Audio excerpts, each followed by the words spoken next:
Para participar, nós também lança aviso que tem todos os detalhes para ainda por inscrever.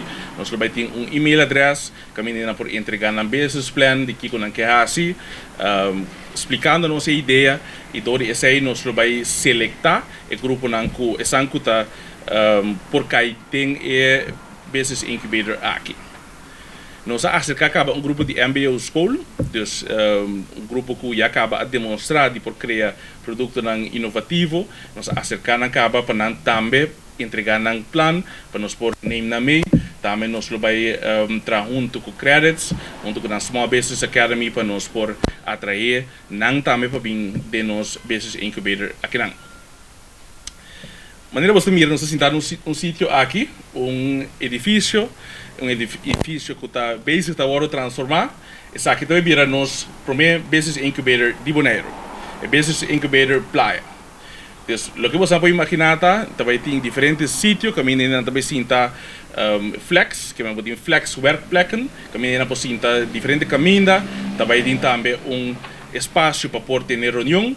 Também tem também cantina que não por usar huntu e também tem espaço também para não criar um produto. Essa é tudo o qual também bem aqui dentro. Nós estamos trabalhando agora aqui, ribache, nós começamos a acabar com o trabalho, nós vamos mirar acabar com o trabalho não está tomando lugar e nós estamos primeiro dentro de 2 lunas, ele está up and running, que nós temos primeiro empresário não está mover de nos business incubator na praia.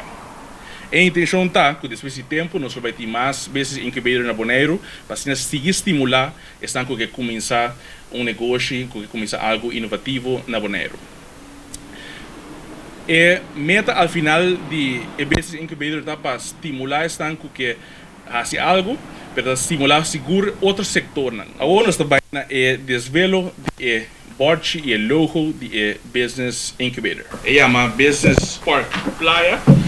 A palavra também era Business Park, mas também sobre Business Park. Nossa chispa está com negócio para não ter negócio exitoso. Também tem logo, também coisa que não vai ter toda parte de Business Incubator aqui na